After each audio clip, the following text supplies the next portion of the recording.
पिता के जीवन में, यानी पिता जब जीवित रहता है तो उस समय पुत्र का भी जो पैतृक संपत्ति होती है उस पर अधिकार होता है। कहने का मतलब कि during the father's life some can get the right in paternal property. पिता के जीवित रहते पुत्र को पैतृक संपत्ति में अधिकार मिल सकता है। पिता के जीवित रहते पुत्र को पैतृक जीवन में या पैतृक संपत्ति में अधिकार प्राप्त करने का अधिकार होता है। ये मिताक्षरा ने रूलिंग दिया था। और इसके बाद एक था दूसरा दाया भाग। क्या था? दाया भाग। इसके जो राइटर थे वो थे जिमुत वाहन। कौन थे? जिमुत वाहन। जिमुत वाहन इसके राइटर थे। ये भी याज्ञवल्क्य स्मृति पर ही कमेंट्री है। It is also comment on Yajnavalkya Smriti. और दाया भाग में यह व्यवस्था दिया गया है कि पिता के जीवित रहते पुत्र को पैतृक संपत्ति में अधिकार पाने का अधिकार नहीं है। पिता के जीवित रहते पुत्र पैतृक संपत्ति में अधिकार नहीं प्राप्त कर सकता।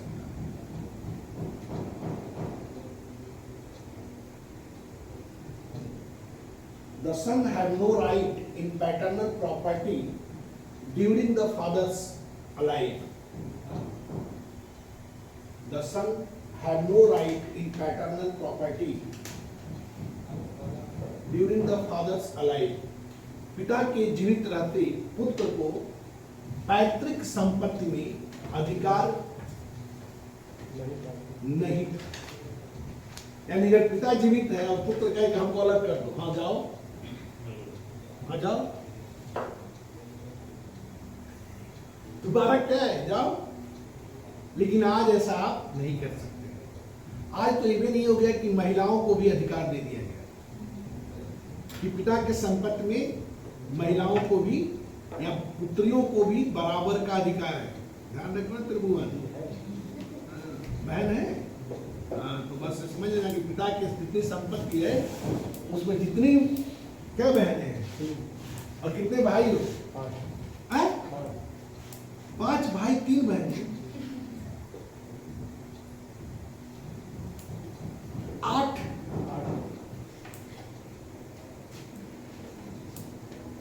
तब तो आप समझ रहे हैं ना, कुछ बचे हो जाएगा नहीं कि ज्यादा संपत्ति है, ज्यादा संपत्ति है, 50-50 एकड़ है।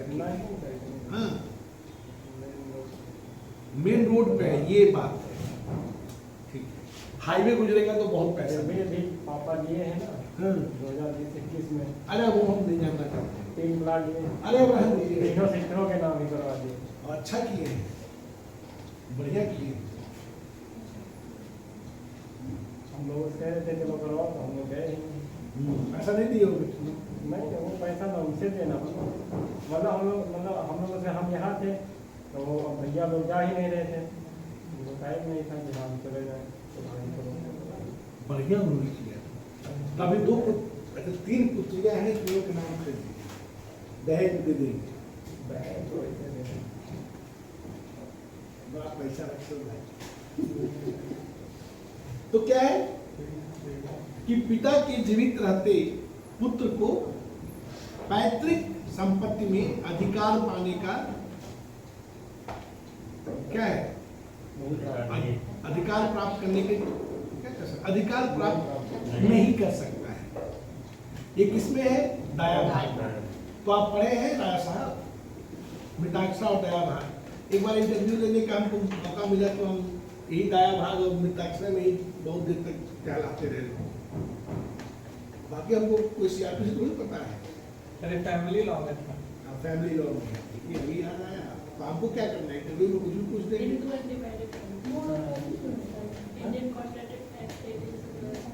एपिक्स, एपिक क्या होता है? एपिक महाकाव्य। महाकाव्य क्या क्या है बताइए, आपको याद है ना? नहीं सर। महाकाव्य कौन कौन से हैं? नहीं। रामायण और महाभारत, दैट इज महाकाव्य। हाँ सर, रामायण ये एपिक जो है रामायण और महाभारत है। तो रामायण की रचना किसने किया था? वाल्मीकि ने किया है। और सबसे ये ओल्डेस्ट एपिक है ऑफ द वर्ल्ड। दुनिया का सबसे पहला ये महाकाव्य, सबसे पुराना प्राचीन महाकाव्य क्या है? रामायण। और दूसरा कौन सा है? Mahabharata, written by composed by Ved Vyas. Ved Vyas को द्वारा इसको रचित किया गया। आपके दिमाग में ये नहीं आ रहा है कि वेद व्यास क्या देख रहे थे महाभारत, या वाल्मीकि जी देख रहे थे? तो कैसे रचना की? कैसे रचना की? वाल्मीकि जी और या वेद व्यास जी? वेद व्यास जी का तो हो सकता है कि देखे हो, लेकिन वाल्मीकि जी तो बिल्कुल नहीं देखे थे। तो कैसे वो चीजों की रचना की?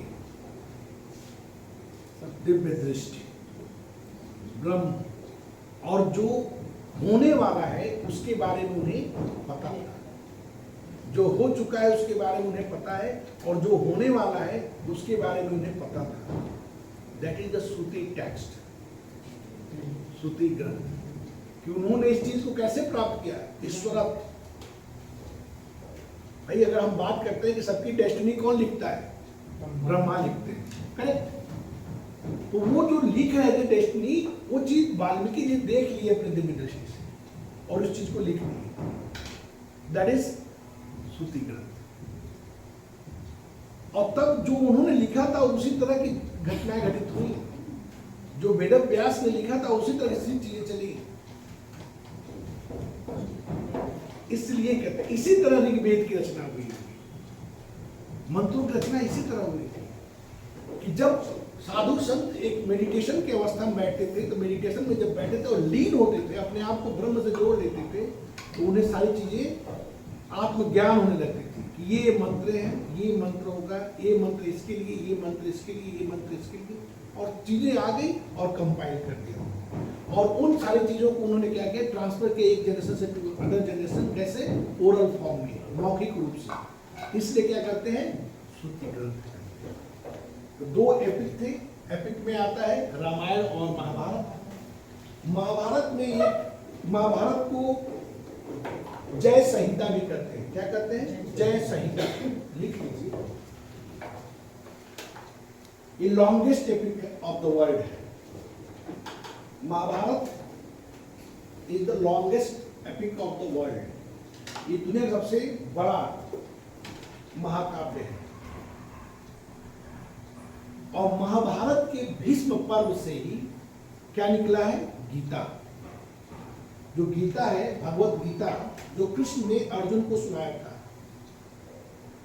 भगवत गीता क्या है? कृष्ण ने अर्जुन को सुनाया था और कहा था कि जो क्योंकि कृष्ण अर्जुन नहीं चाहते थे अपने ऊपर बाण चलाना, तब उन्होंने कहा कि तुम किसी को मार नहीं रहे हो, तुम एक क्या हो? माध्यम हो। मर सब पहले ही चुके हैं, न तुम मार रहे हो न कोई मर रहा है।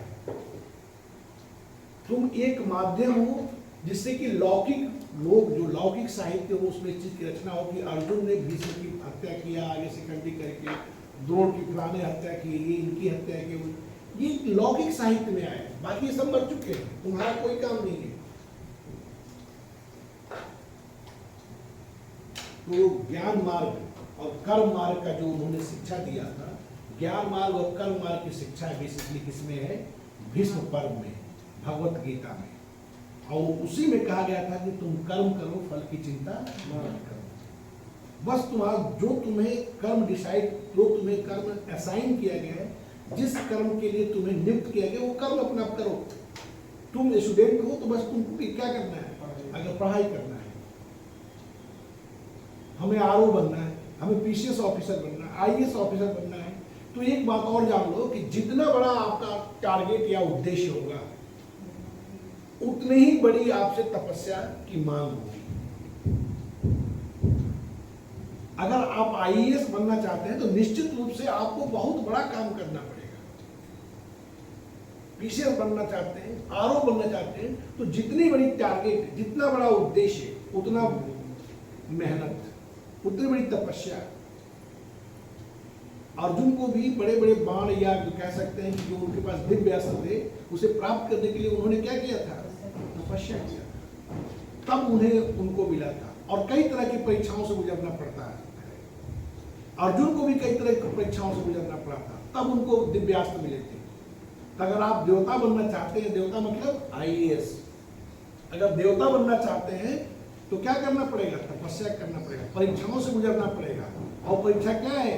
Pre mains interview. अगर परीक्षा से आप गुजरते हैं तब आपको जाके दिव्यास्त्र मिलता है। दिव्यास्त्र के रूप में क्या मिलता है? पावर मिलता है, हाथ में प्रतिष्ठा मिलता है। कि क्या है? दिव्यास्त्र है। अर्जुन को पाशुपत अस्त्र मिला था, तो उन्होंने महादेव की जबरदस्त तपस्या की थी। उसके बाद किरात के रूप में महादेव आके क्या किए थे? उनका परीक्षा लिए थे, और तब उन्होंने दिव्यास्त्र दिया था। तो अगर आज आपको दिव्यास्त्र प्राप्त करना है तो क्या करना पड़ेगा? तपस्या। अगर तपस्या करेंगे तो फिर परीक्षाओं से भी गुजरना पड़ेगा। और परीक्षा क्या है? प्री मेंस इंटरव्यू, ये परीक्षा है। और तब जब आप गुजरेंगे तब आपको दिव्यास्त्र मिलेगा, तब आपको पावर मिलेगा। यही तो उपदेश दिए थे गीता में अर्जुन को, कृष्ण ने कहा तुम अपना कर्म करो, फल की चिंता छोड़ दो।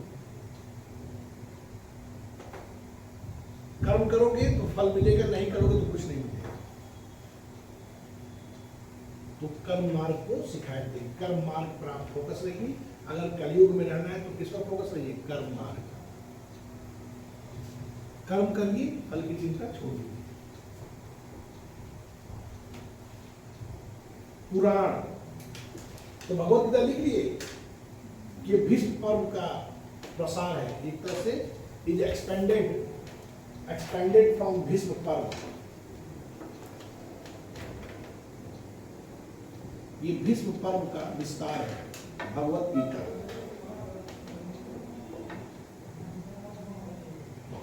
फिर आता है पुराण, 18 पुराण है। पुराणों की संख्या कितनी है? 18 है।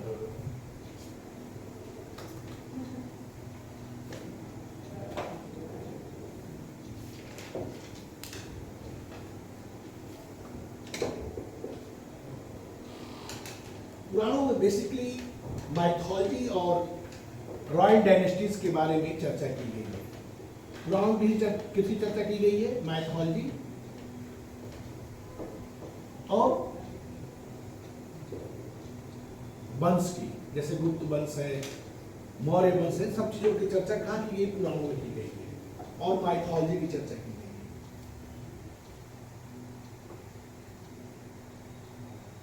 6 प्रकार के दर्शन होते हैं, षड दर्शन जिसे कहते हैं। षड दर्शन, 6 प्रकार के दर्शन, या 6 स्कूल ऑफ इंडियन फिलॉसफी। भारतीय दर्शन के 6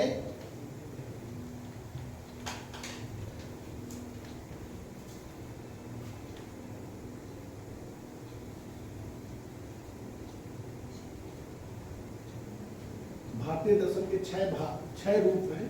पहला है दर्शन सांख्य दर्शन। पहला दर्शन है सांख्य दर्शन, जिसके फाउंडर हैं कपिल मुनि। सांख्य दर्शन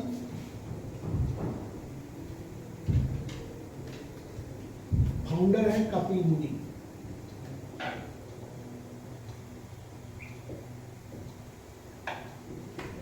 दूसरा है योग दर्शन। दूसरा है योग दर्शन, फाउंडर है पतंजलि। फाउंडर है पतंजलि।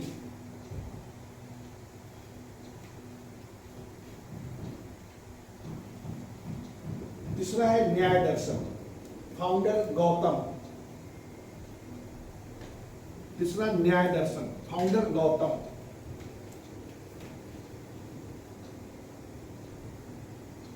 चौथा है वैशेषिक दर्शन, कणाद मुनि।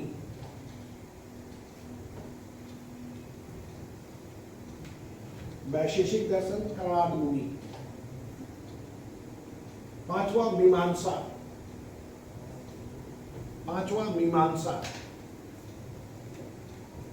मीमांसा के संस्थापक हैं जैमिनी।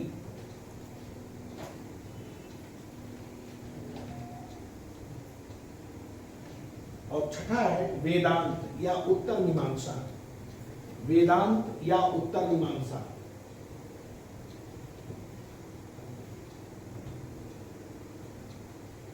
इसके संस्थापक हैं वादरायण।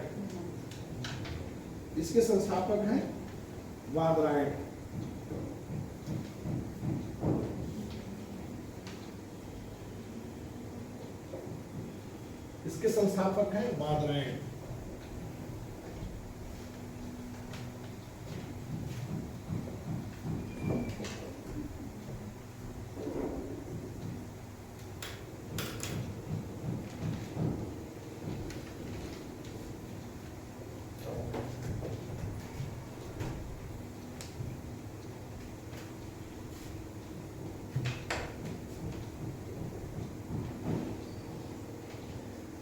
अब आइए किस पर, पॉलिटिकल ऑर्गेनाइजेशन।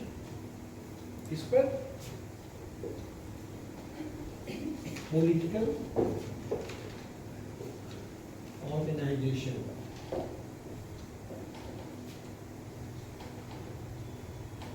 राजनैतिक संगठन।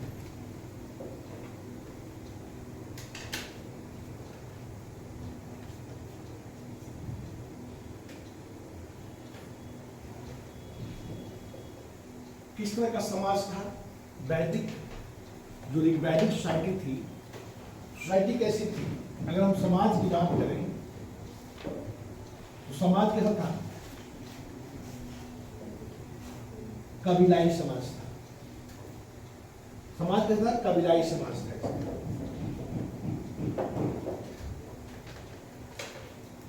कबीलाई समाज में अभी राजनैतिक संगठन या पॉलिटिकल ऑर्गेनाइजेशन अभी अपने 6वां अवस्था में स्टार्ट हुआ था, धीरे धीरे डेवलप होने स्टार्ट हुआ। हम ऑलरेडी आप लोग से बात कर चुके थे कि जब आर्यंस यहाँ आए तो आर्यंस के साथ किसके साथ कॉन्फ्लिक्ट हुआ? तो जो यहाँ के नेटिव लोग थे। तो नेटिव कौन थे बेसिकली? तो जो इंडस वैली सिविलाइजेशन या सिंधु घाटी सभ्यता का अवसान के बाद जो लोग सिंधु घाटी सभ्यता से माइग्रेट करके कहाँ पहुंच गए थे? Gangetic valley. क्योंकि गैंगेटिक वैली क्या था? फर्टाइल लैंड था, पानी की उत्तम व्यवस्था थी, रहने का अच्छा व्यवस्था था। और सिंधु घाटी सभ्यता, अगर सिंधु क्षेत्र की बात करें तो वहां पर जैसा कि अन्य विद्वान कहते हैं, अलग अलग कारण बताए थे। किसी ने बाढ़ के कारण बताए थे, किसी ने क्लाइमेटिक चेंजेस के बारे में बताया था, कोई ज्योग्राफिकल चेंजेस के बारे में बात किया था। कुछ हिस्टोरियन या पुरातत्व शास्त्री ने कहा था कि मलेरिया या एपिडेमिक, महामारी फैला था, इसलिए सिंधु घाटी सभ्यता का विनाश हो गया था। तो सिंधु घाटी सभ्यता का विनाश हो, सभी लोग तो मर नहीं गए, तो निश्चित रूप से क्या हुआ? कुछ लोग यहाँ से जो बचे कुछ लोग थे वो कहाँ माइग्रेट कर गए? गैंगेटिक वैली में आ गए। और जब आर्यंस, जैसा कि मैक्स मूलर महोदय बताते हैं कि आर्यंस कहाँ से माइग्रेट करके आए? सेंट्रल एशिया से माइग्रेट करके। तो गैंगेटिक वैली में दोनों, जब एक कोई फॉरेन एलिमेंट आएगा तो निश्चित रूप से जो नेटिव एलिमेंट होगा उसके साथ क्या होगा? उसके साथ क्लैश होगा, विवाद होगा। तो उसमें जीता कौन? आर्यंस जीते। और आर्यंस जीतने के बाद क्या हो गया? कई तरह के समाज में जो 4 प्रकार के डिवीजन हुए थे। कौन कौन हुए थे? पुरोहित बनाया था या प्रिस्टली क्लास था। सेकेंड क्या था? डिफेंडर क्लास या रक्षक, जो अग्रिम पंक्ति में चलता था, लड़ता था। और थर्ड था प्रोड्यूसर वर्ग, जो इनकी खाने पीने की व्यवस्था करता था। और जो हारे हुए व्यक्ति थे, यानी जिसे हम दास कह सकते हैं, दासवी कह सकते हैं, वो लोग कौन थे? शूद्र थे। तो शूद्र कौन थे? शूद्र कोई जात नहीं थी। शूद्र क्या था? जो हारे हुए नेटिव लोग थे, उनको सर्विस क्लास के रूप में यहाँ पर एस्टैब्लिश कर दिया गया। क्योंकि कभी भी हारे हुए लोगों को हम इक्वल राइट्स नहीं दे सकते। तो आर्यंस और यहाँ के नेटिव लोगों के बीच में जब युद्ध हुआ तो जो यहाँ के स्थानीय लोग थे वो क्या हो गए, हार गए। हारने के बाद क्या कर दिया गया, उन्हें सर्विस क्लास के रूप में एस्टैब्लिश कर दिया गया। तो पुरोहित या प्रिस्टली क्लास हो गया, डिफेंडर वर्ग हो गया, प्रोड्यूसर क्लास हो गया, और साथ में क्या हो गया, सर्विस क्लास हो गया। तो व्यवस्था तो बन गई समाज की। अब समाज को चलाने के लिए एक राजनीतिक इकाई भी होनी चाहिए, राजनीतिक संगठन होनी चाहिए। और राजनीति का बेसिक जो यूनिट होती है वो क्या होती है, राजनीति का अगर हम बेसिक पॉलिटिक्स का बेसिक यूनिट क्या होता है, पब्लिक, फैमिली। बेसिक यूनिट क्या होता है, फैमिली होता है। और कई फैमिली मिलकर एक गांव का निर्माण करता है। छोटे छोटे कई फैमिली मिलकर क्या होते हैं, गांव का निर्माण करते हैं। और कई छोटे छोटे गांव मिलकर क्या, किस चीज का निर्माण करते हैं, जिले का निर्माण करते हैं। और छोटे छोटे जिले मिलकर क्या, किस चीज का निर्माण करते हैं, राज्य। तो बेसिक यूनिट क्या है, परिवार। इसीलिए ग्राम प्रधान क्या है, अगर एक गांव का प्रधान है तो सबसे निचले स्तर का वो है, राजनीतिक संगठन है। अपर लेवल पर कौन है, एमपी बैठता है, फिर विधायक होता है, ब्लॉक प्रमुख होता है, ग्राम प्रधान होता है। तो क्या कर दिया गया, डिसेंट्रलाइज कर दिया गया, पावर को क्या कर दिया गया, विकेंद्रीकृत कर दिया गया। अगर हमारा ग्राम प्रधान अच्छे से काम करना स्टार्ट कर दे अपने लेवल पर, तो कहीं कोई प्रॉब्लम हो ही नहीं सकती है। तो कोई प्रॉब्लम होगी, विकास कार्यों को जिस तरह का आता है अगर लागू करना स्टार्ट कर दे तो कहीं कोई प्रॉब्लम नहीं होगी। और एक परिवार का जो मुखिया होता है वो क्या होता है, उस राजनीतिक संगठन, उस संस्था का, परिवार के संस्था का क्या होता है, अध्यक्ष होता है। तो पॉलिटिकल ऑर्गेनाइजेशन की बात अगर करें तो बेसिक यूनिट फैमिली है। और फैमिली के हेड को क्या कहते हैं, इसे क्या कहते हैं, कुल कहते हैं। कुल हेडेड बाय कुलम।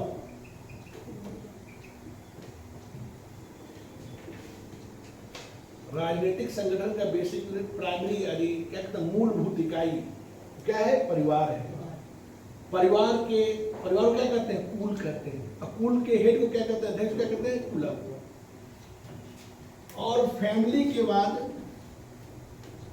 किस चीज का निर्माण होता है, ग्राम का, गांव का निर्माण होगा। फैमिली के बाद क्या होगा, गांव का निर्माण होगा। तो गांव, विलेज होता है, तो विलेज हेडेड बाय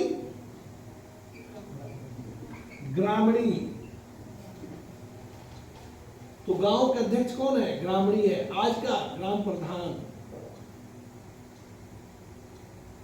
तो वैदिक पीरियड, यदि वैदिक पीरियड की बात करें तो पॉलिटिकल इकाई का जो बेसिक यूनिट है परिवार है, परिवार से गांव बनता है। गांव के हेड करने वाला कौन है, ग्रामीणी। यहाँ ग्राम प्रधान मत लिख देना। और ग्राम, कई ग्राम मिलकर किस चीज का निर्माण करते हैं, विश। And vish headed by विशपति।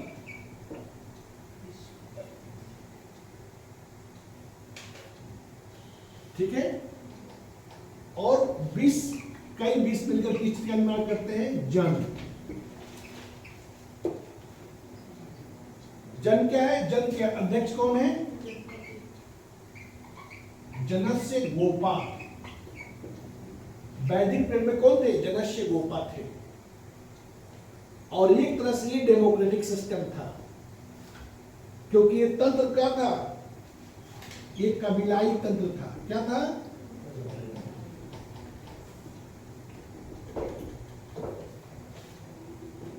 Blood आधारित सिस्टम थी, किनशिप आधारित प्रणाली थी। क्योंकि एक कबीला, आप देखें ना कि एक कबीले का सरदार वही मुखिया होता है। एक कबीले का सरदार क्या होता है, मुखिया होता है। और जो मुखिया कहेगा वही सब कुछ करेंगे। तो ये जो समाज था, यह कबीलाई समाज था। बेसिकली ये लोग क्या थे, पशु चारण वाली व्यवस्था में रहते थे। ये पशुपालक थे। एक स्थान से दूसरे स्थान पर क्या करते, अपने पशुओं को चलाते थे। तो इसी को पशुचारण व्यवस्था के अंतर्गत लोग रहते थे। और ट्राइबल सोसाइटी का जो बेसिक कैरेक्टर होता है वो क्या होता है, युद्ध करना। जो ट्राइबल कैरेक्टर, जो कैरेक्टरिस्टिक्स होता है वो क्या होता है, उसकी बेसिक कैरेक्टरिस्टिक्स, क्यों उनकी जो सर्वाइविलिटी होती है वो किस पर निर्भर होती है, युद्ध पर निर्भर होती है।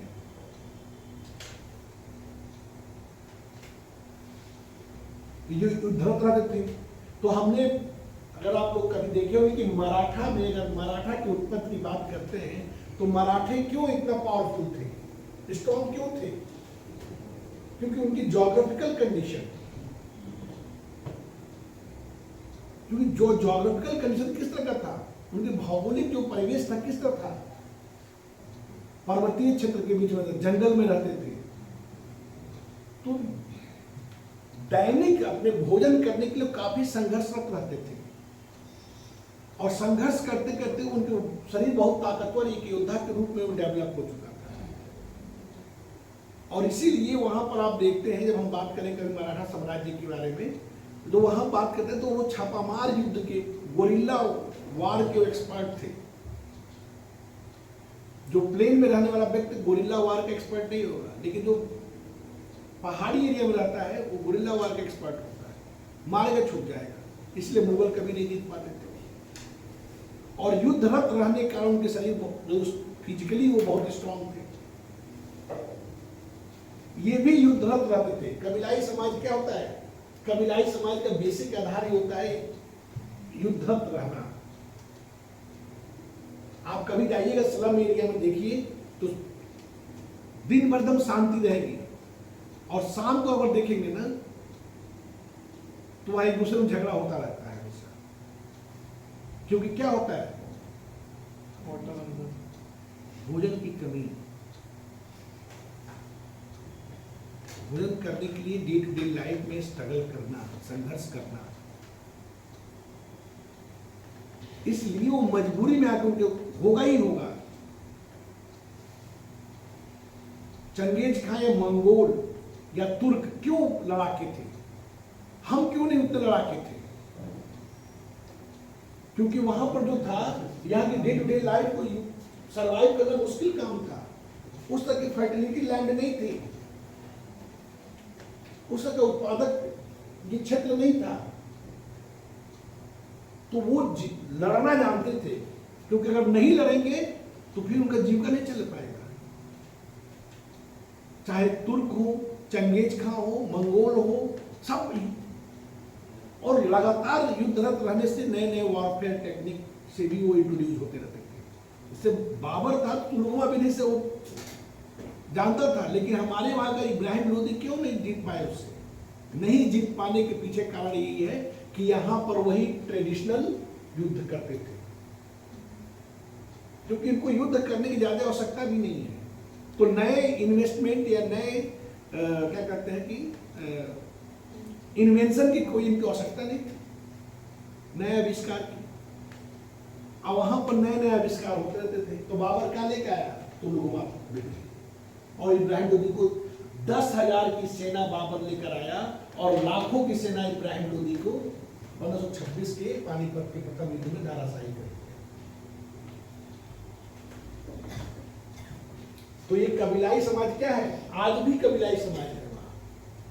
तभी सीरिया, सूडान वह युद्धरत रहते हैं।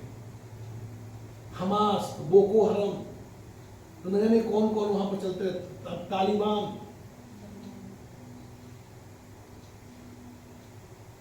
तो फैमिली, ग्राम, विश, जन।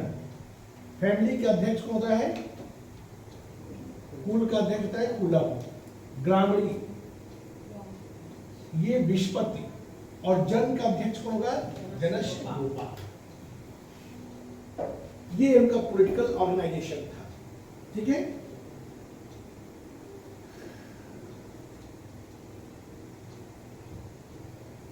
और कबीलाई समाज किस तरह का समाज होता है, खून के रिश्तों से संबंधित समाज होता है, ब्लड रिलेटेड सोसाइटी। समझ रहे हैं? त्रिभुवन बाबू लिखिए, political organization, the basic unit of political organization was the family or pool. The basic unit of political organization was the family or pool, which was headed by Kulak.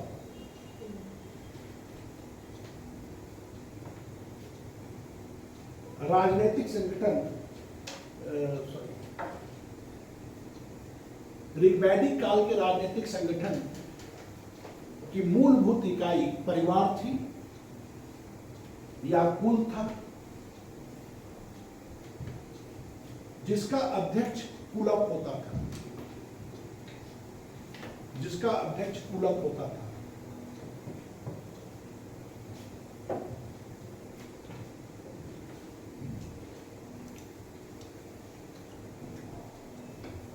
And many villages, many families form the ग्राम, और कई परिवार, many family together form the village, और कई परिवार मिलकर ग्राम का निर्माण करते हैं।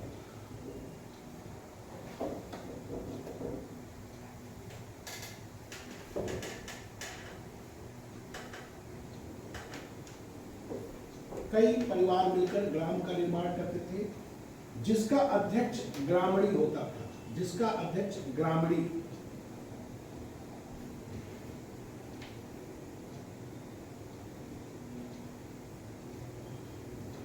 और ग्रामणी दो तरह का काम करता था, ईंधन विद्या।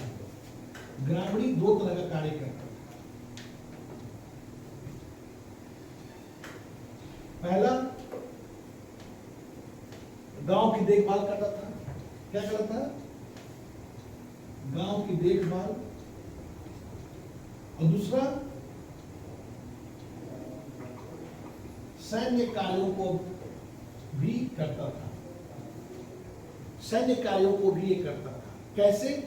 क्योंकि इसके पास कोई स्टैंडिंग आर्मी नहीं थी। जनस्य गोपा के पास स्टैंडिंग आर्मी नहीं थी। तो जब कभी भी इसको युद्ध में सिपाहियों की आवश्यकता होती थी, तो ये किसको याद करता है? ग्रामीण को। और ग्रामीण अपने वहां की जो वयस्क युवा होते थे उनको लेकर जाता था, जो क्या करता था? सेना का काम करता था। तो ग्रामीण क्या था? गांव की देखभाल भी करता था और सैन्य कार्यों को भी अंजाम देता था। कि जब कभी भी जनस्य गोपा को आवश्यकता हुई सेना की, तो यही ग्रामीण क्या करता था? अपने गांव के जो एडल्ट मेल मेंबर होते थे उनको लेता था और साथ में जाकर और खुद लीड करता था और जाके इनको सहायता करता था, सैन्य सहायता करता था।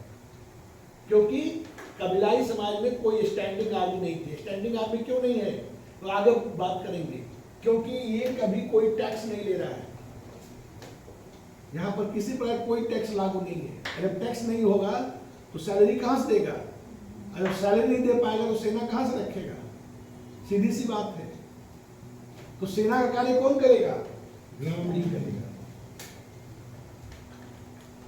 विस्पत्ति है जो कई गांवों को मिलकर रहा है, तो ये यहाँ का लॉ एंड ऑर्डर को मेंटेन करेगा। और जनस्य गोपा। अब जनस्य गोपा क्या है? कबीलाई समाज है। तो जनस्य गोपा की नियुक्ति कैसे होती थी?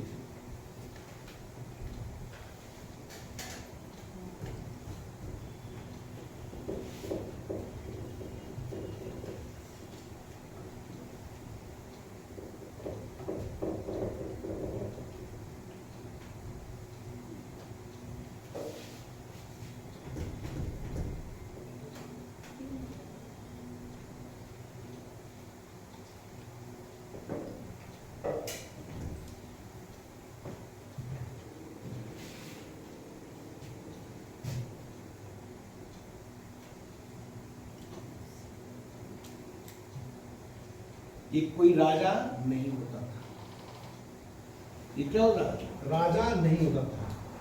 तो कबीले में जो सबसे शारीरिक रूप से बलिष्ठ होता था या जो कबीले के सरदार होते थे उनमें से एक होता था, क्योंकि ये व्यवस्था किस पर आधारित है? किनशिप व्यवस्था है, ब्लड रिलेटेड है। तो ये यहाँ राजा नहीं होता था। और इसकी नियुक्ति कैसे होती थी? इसकी नियुक्ति के लिए दो तरह के कबीलाई सोसाइटी थी, समाज था। कौन कौन? सभा एंड समिति। दो व्यवस्था थी, सभा थी और समिति थी, जो जनस्य गोपा को नियुक्त करने में अपना योगदान देती थी। तो सभा होती थी प्रबुद्ध एवं वृद्ध जनों की सभा होती थी। प्रबुद्ध एवं वृद्ध, जिसे कहते हैं एल्डर एंड एक्सपीरियंस लोग गांव के, उनकी सभा होती थी। Just like Rajya Sabha. आज का राज्यसभा, राज्यसभा क्या होती है? प्रबुद्ध लोगों की सभा होती है। अपने अपने क्षेत्रों के जो विशेषज्ञ होते हैं उनकी राज्यसभा में जाता है, चाहे सचिन तेंदुलकर हो, लता मंगेशकर हो, रेखा हो, जया बहादुरी जी हो, अमर्त्य सेन हो, ये सब लोग अपने अपने क्षेत्र के क्या है? विशेषज्ञ हैं। और एक्सपीरियंस लोग, डॉक्टर, इंजीनियर, वकील, इन जाते हैं यहाँ पर, जो बड़े प्रबुद्ध हैं, अपने क्षेत्र के विशेषज्ञ माने जाते हैं, राज्यसभा में जाते हैं। और जो समिति होती है वो क्या है? आम जनता की सभा है। किसकी है? आम जनता की सभा है। एंड जस्ट लाइक लोकसभा, आज की लोकसभा, यानी कह सकते हैं कि वैदिक पीरियड में जो व्यवस्था थी वो क्या थी? डेमोक्रेटिक सिस्टम थी। क्योंकि राजा पर इन दोनों समितियों क्या होता था? अंकुश होता था। तो आज प्राइम मिनिस्टर पर राज्यसभा और लोकसभा क्या होता है? अंकुश होता है। तो उसी प्रकार वैदिक पीरियड में क्या था? सभा और समिति का अंकुश होता था किस पर? जनस्य गोपा पर, राजा पर, कि इनकी नियुक्ति में इनका अप्रूवल लेना आवश्यक था। अगर ये लोग अप्रूव नहीं करेंगे, इनकी नियुक्ति नहीं होगी। अर्थात प्रोटो डेमोक्रेटिक सिस्टम, आद्य प्रजातांत्रिक प्रणाली का आभास हमें कहां मिलता है? वैदिक पीरियड, वैदिक काल में मिलता है कि राजा पर यानी जनस्य गोपा पर सभा और समिति का क्या था? अंकुश था। है? आद्य प्रजातांत्रिक प्रणाली का ये आभास दिलाता है।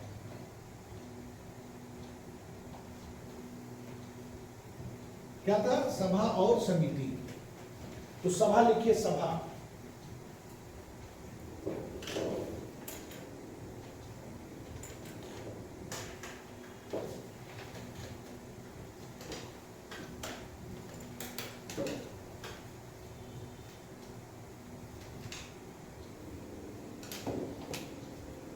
सभा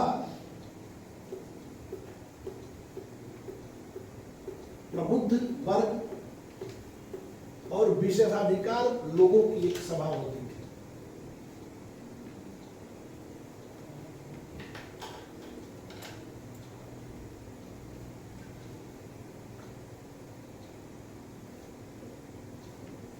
सभा was the assembly of some privileged and important elders.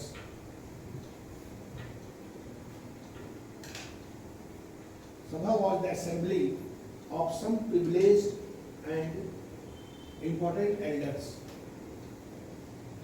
and the head of the sabha was called sabhapati. Head of the sabha was called sabhapati. Sabha was headed by sabhapati.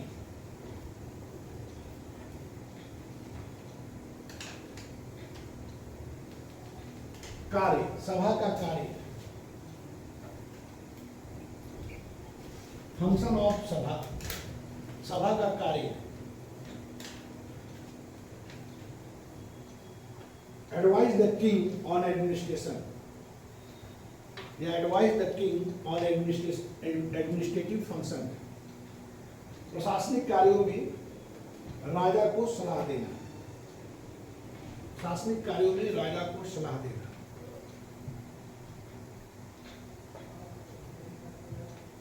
Second, it also functioned as a court of law. It also functioned as a court of law.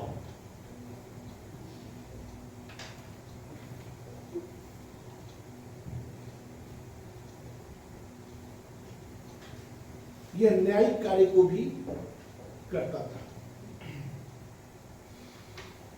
या it performed the judicial activity या judicial work, या judicial या न्यायिक कार्यों को भी संपादित करता था। नेक्स्ट, समिति।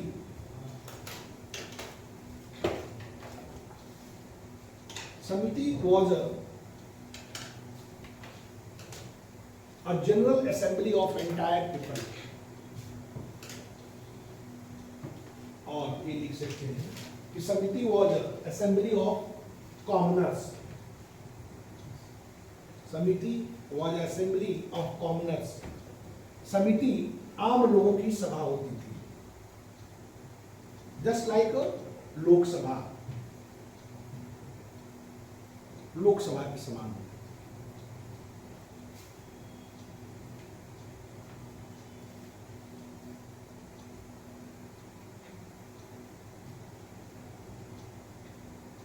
Mainly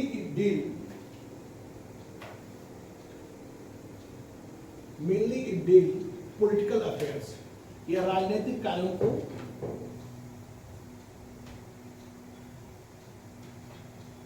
राजनीतिक मामलों को करती थी। क्या कर सकते हैं? Mainly deal political affairs, राजनीतिक कार्यों का संपादित करती।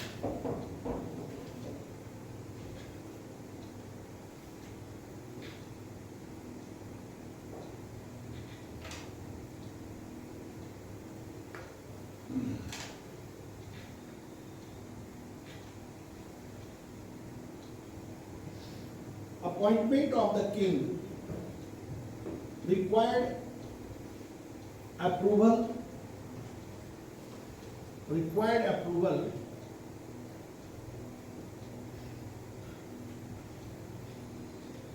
of these assemblies.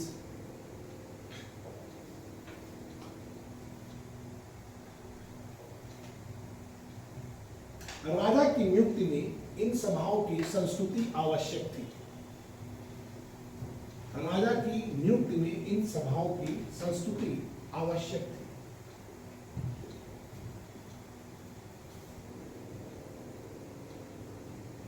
समिति was headed by ईशान, समिति was headed by ईशान, समिति के अध्यक्ष ईशान होते थे।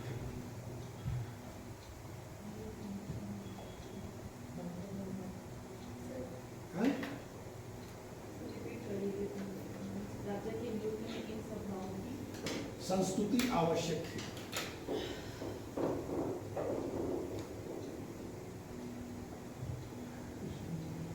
समझ सकते हैं कि जनक से गोपा पर इन दोनों समितियों में क्या था? एक तरह से अंकुश था। और जब इनकी अप्रूवल आवश्यक है तो निश्चित रूप से इनमें एक कैपेसिटी है कि राजा को वापस भी कर सकती है, कि अगर वो अच्छा काम नहीं करेगा तो ये समितियां मिलकर राजा को क्या करेंगी? पदच्युत कर देंगी, हटा देंगे उनके पास। पूरी तरह से डेमोक्रेटिक सिस्टम थी। एक लाइन और लिखिए नोट करके, women were also allowed to participate in these assemblies. Women were also allowed to participate in sabha and samiti. सभा और समिति में महिलाओं को भी भाग लेने का अधिकार था।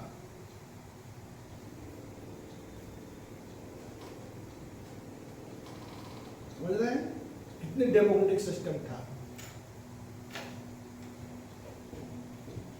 कि महिलाएं बढ़ चढ़ कर हिस्सा लेती थी।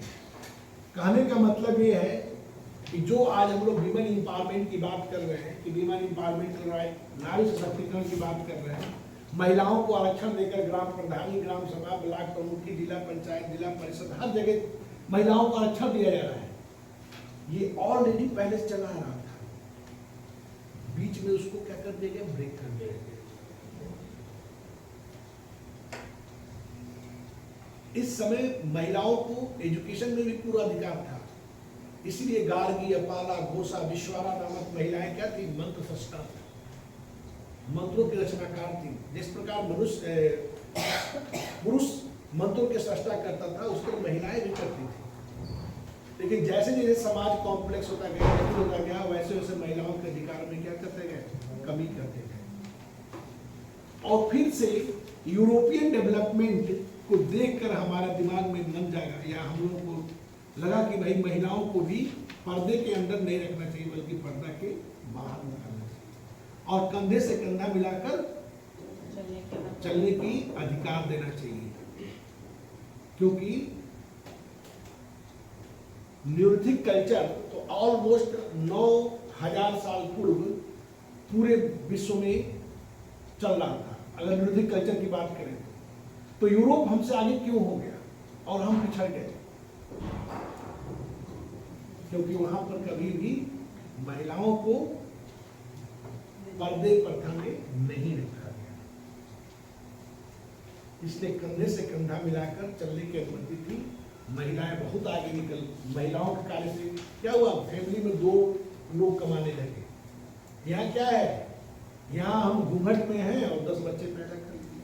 भाई काहे घूंघट है, पर्दे मत रहिए, काम काजी बनिए, एक ही 2 बच्चा ठीक है, अपना आगे बढ़िए।